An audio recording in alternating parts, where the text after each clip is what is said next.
With more than 2 million downloads, this is your number one source for true crime coverage in America. This is Murder in the Morning with Tony Bruschi and Stacey Cole. From the Hit Killers Podcast, Murder in the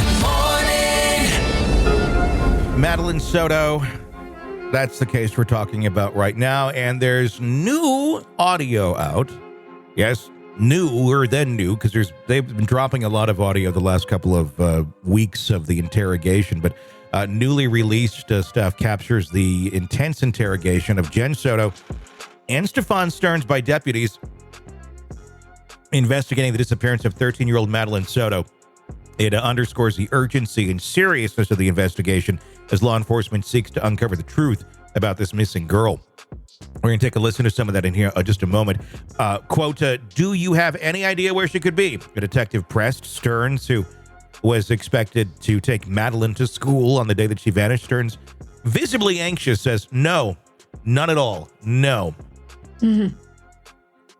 As the interrogation unfolded, deputies and revealed a critical piece of evidence. Madeline's backpack had been found in the trash. Well, I can confidently tell you she did not go to school with her backpack, the investigator stated. Stearns, taken aback, asked, how's that? The detective explained, because we found it in a trash can. So I'm pleading with you to dig down and do some soul searching. Stearns was taken into custody, and deputies conducted a forensic examination, removing his clothing for evidence. The video shows him sitting in handcuffs, visibly shaken before being let out. With the pressure mounting, Stearns ultimately requested an attorney, prompting deputies to end the questioning. Shortly thereafter, he was arrested. Do you want to know what you're being detained for? The detective inquired, revealing the seriousness of the charges against him. Capital sexual battery and possession of child pornography. In a separate interview, Jennifer Soto expressed her emotional turmoil as she recounted the day she learned her daughter was missing. Can I get a tissue, she asked, her voice trembling. At some point, I emailed one of the teachers asking if she made it to class. I checked her attendance, and she didn't make it at all, she explained. During her interview, deputies also questioned Soto about her awareness of any abuse Madeline may have faced. If I knew what to tell you, I would tell you. I don't know anything, she replied, conveying her confusion and heartache. Let's take a listen to some of that clip. That there's probably some sense of guilt. And my fear is that sense of guilt is causing you to not want to assist in the location of her, not because you're a bad person, but because there's that sense of guilt that what was happening under your roof. And now, by her being found, brings that all to your plate, and it doesn't. Oh no. If I knew anything, I would so tell you. I want to even if she's dead, because you guys tell me your suspicions, but I'm not going to believe it until I have her body. So there are things, and the reason I say these things, and again, I'm not trying to be an asshole, but the reason I say these things is there's been a lot of things you've said, and a lot of things I've kind of researched between the Fox 35 story, between your initial statement to the police. A lot of things have changed. The initial statement to the police was you watched her get dressed, you watched her leave, you knew exactly what she was wearing. Can I tell you Absolutely. my thought process on that, or where I came from with that? I was handed this form, and I'm like, where do I start? What do I write? And somebody said, tell them what you saw. And so I started with, I saw. And then I wrote out what I wrote out.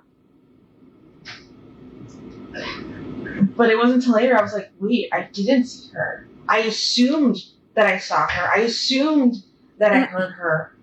But I didn't. In reality, I didn't see her. I only saw him, and I heard something in the kitchen, but I don't know who that was. Which we talked about today. But I guess there's other concerns. Yeah. She just said I heard somebody in the kitchen, but I didn't know who it was. Mm-hmm. How often does that happen to anybody? I heard someone in the kitchen, but I have no idea who it was. It's your fucking house. Don't you know who's in your house? Well, I guess she could mean that, she didn't know if it was Madeline or if she didn't know it was Stephan. You couldn't tell the difference? And don't they have isn't there like other roommates or something too with these people with their numbered doors and shit? Yeah, I think there's other people living in the home. But what really bothers me is well, let me tell you how this happened. It's like, what the... I hope you're buckled up because boy, we just took a turn. Yeah. You know? Yeah. It's I know I'm being very judgy about her, but I just feel like she just missed the whole point on what being a mom was like. I can't tell if she's just a complete idiot or if she has, I mean, I don't know. I'm going to guess she has knowledge here. I don't know how she couldn't. I got to watch the video. I just found it here. And I want to see more of her actions in this interrogation. And I just found the Stephan one as well. And I am really curious to take a look at these. And we'll grab the audio, these full interviews, and we'll post it for you here on the podcast and on our YouTube channel.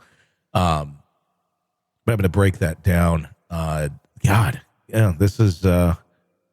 there's even video of Stearns being arrested and being shackled and cuffed, basically. Oh, wow. So this is going to be interesting to watch. It's just dark. The whole damn thing is dark. What's going to happen next? Who knows? I don't know. She has some form of immunity right now, but it's limited. They brought her in for questioning, and they've been able to tell her that she's immune. No matter what she says, she's immune in that specific thing, unless more incriminating things come out, which I'm going to guess they're going to.